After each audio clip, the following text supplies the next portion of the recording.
गांव की मिट्टी में बहुत खुश दबा होता है, कभी दर्द, कभी प्यार, कभी अच्छे रिश्ते जिनके लिए समाज में कोई जगह नहीं होती है।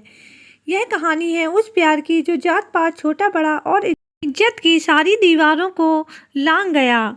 खंडवा के पास के गांव में सबसे बड़ा जमींदार ठाकुर हरि नारायण सिंह की हवेली थी और उनके खेतों में बहुत मजदूर काम करते थे।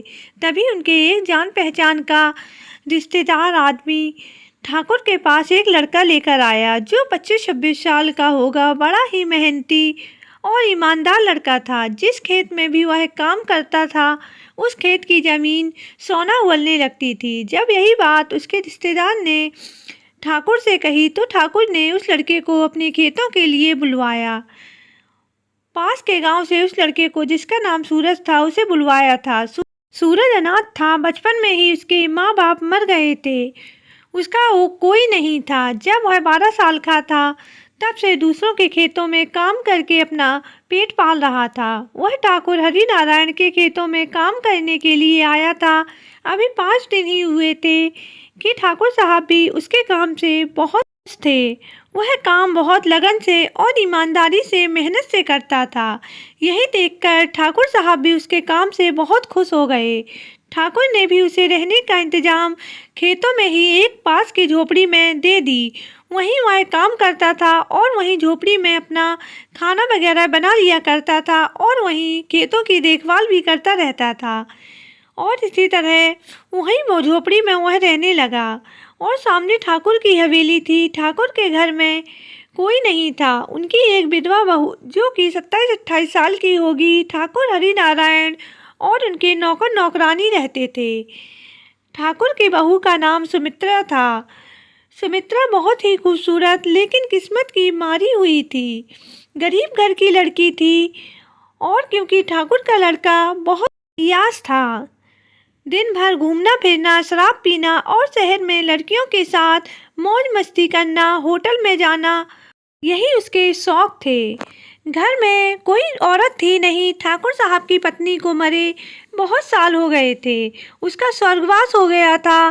तो घर की देखभाल के लिए ठाकुर साहब ने अपने लड़के की शादी एक गांव के गरीब घर की लड़की से की कि अपने घर की बहू गरीब घर की लड़की को बना लेंगे तो घर की देखभाल भी करती रहेगी और कुछ सवाल जवाब भी नहीं करेगी।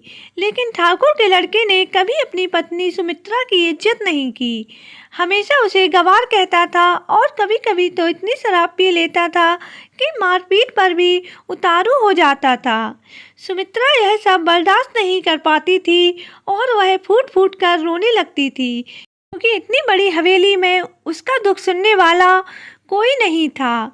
उसका पति तो उसे कभी समझा ही नहीं। हमेशा कहता था, मैं तो ऐसे गवार से शादी करके फंस गया हूँ। पिताजी ने तो घर में नौकरानी के लिए तुझे मुझसे शादी करवा दी है। और हमेशा सुमित्रा को गवार कहता था और कभी कभी तो इतनी शराब पी लेता था कि मारपीट पर भी उतारू हो जाता था।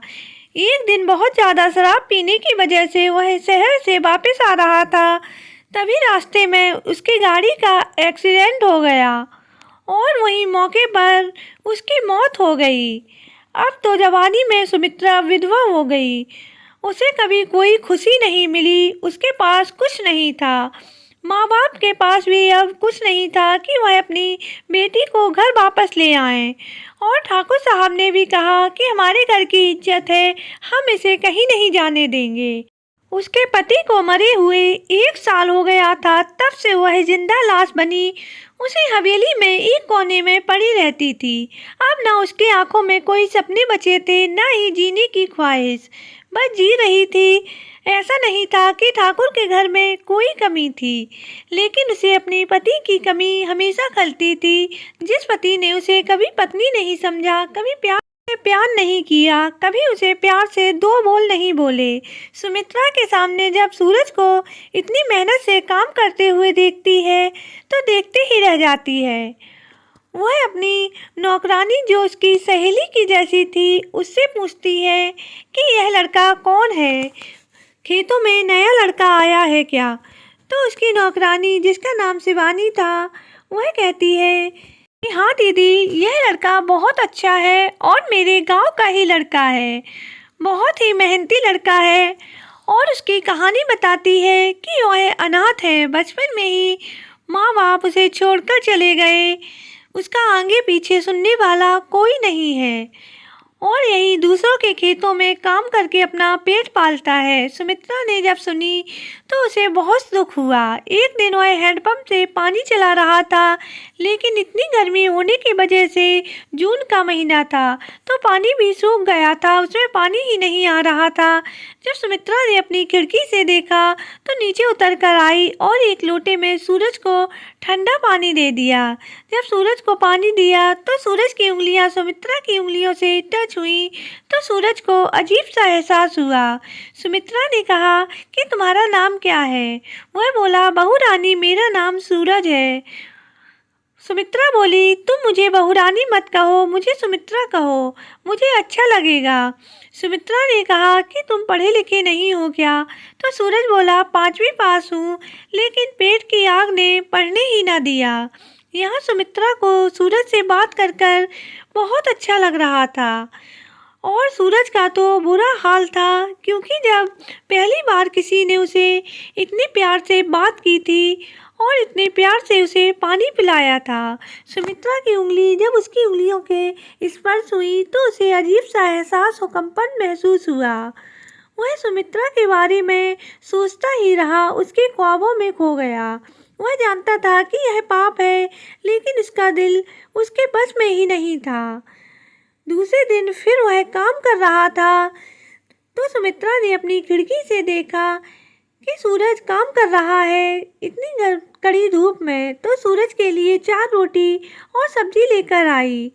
उसने चुपचाप उसे दे दी कि कोई उसे देख ना ले और थोड़ी देर दोनों बात करते रहे। ऐसे ही सुमित्रा रोज कुछ न कुछ लेकर सूरज के लिए चुपचाप आ जाती थी, जिससे उसे कोई देख ना पाए।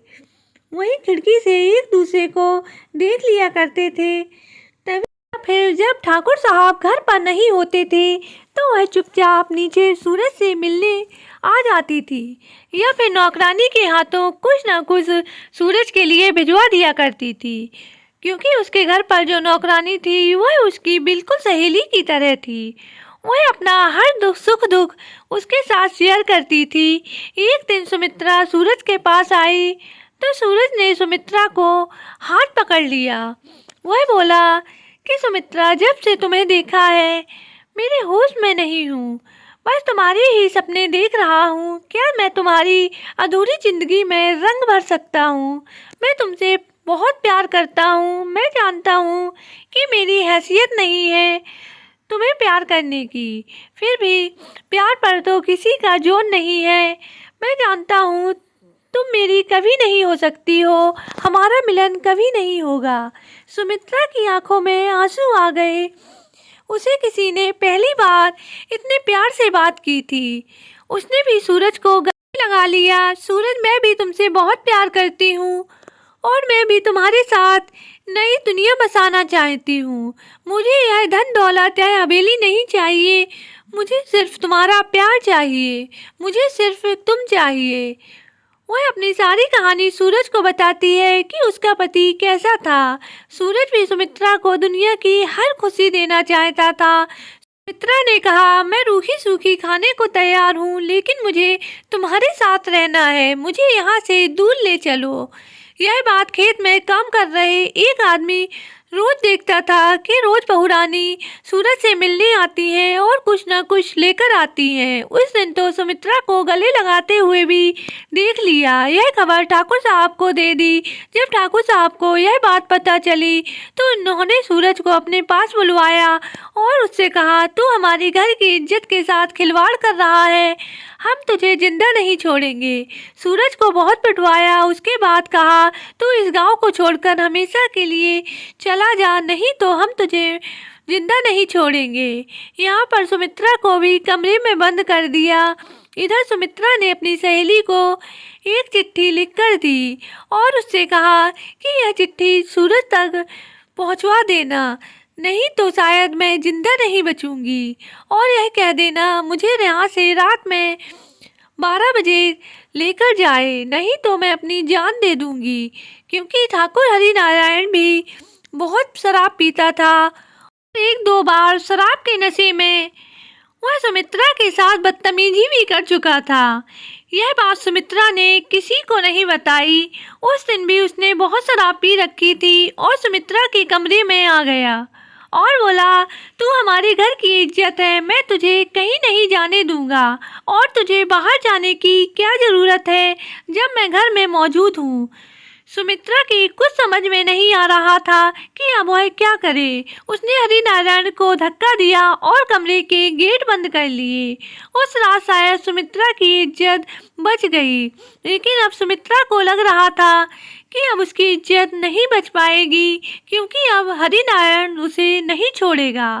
अगर वह यहाँ रही, वहाँ पर सूरज की हालत भी बहुत खराब थी, क्योंकि उस दिन उसे बहुत के आदमियों ने बहुत मारा था। उसे शिवानी ने जब वह चिट्ठी दी और सूरज ने जब वह चिट्ठी पढ़ी तो उसमें लिखा था, सूरज मुझे बचा लो, मेरा ससुर मुझे नहीं छोड़ेगा, अब मैं अपनी इज्जत भी नहीं बचा पाऊंगी, मुझे यहाँ से ले जाओ, नहीं तो मैं अपनी जान दे दूंगी, रात में आना और मुझे यहाँ से ले जाना। फिर सूरज ने चिट्ठी पढ़ी और रात में 12-1 बजे के टाइम पर वहाँ पहुँच गया। सुमित्रा उसका खिड़की पर इंतजार कर रही थी और सुमित्रा की नौकरानी ने भी सुमित्रा की पूरी मदद की निकालने में। जब उसके हरिनारायण और सारे नौकर सो रहे थे तो वह रात में 12-1 बजे के टाइम पर आया और सुमित्रा को वहाँ से ले गया। सुबह जब ठाकुर हरिनारायण को पता चला कि उसके घर की इज्जत उनकी बहू भाग गई है तो पूरे गांव में हंगामा मचा दिया। लेकिन जब तक बहुत देर हो चुकी थी। सूरज और सुमित्रा ने मंदिर में दोनों ने शादी कर ली थी और उसके बाद जब ठाकुर की हवेली पर दोनों पहुँचे तो ठाकुर के आदमियों ने उन दोनों को पकड़ लिया। लेकिन सूरज और सुमित्रा पहले ही पुलिस कंप्लेन करके आए थे कि सुमित्रा ने कहा था कि मेरा ससुर ने मेरी इज्जत लूटने की कोशिश की है और 2-3 बार वह और कर चुका है और मैं वहाँ पर सेफ नहीं हूँ। पुलिस आती है और ठाकुर को पकड़ कर ले जाती है, लेकिन पैसों के दम पर ठाकुर छूट जाता है। लेकिन पुलिस वाले भी वार्निंग देते हैं कि आज के बाद अपनी बहू को और उसके पति को परेशान करने की हिम्मत मत करना, नहीं तो आपकी जमानत भी नहीं होगी।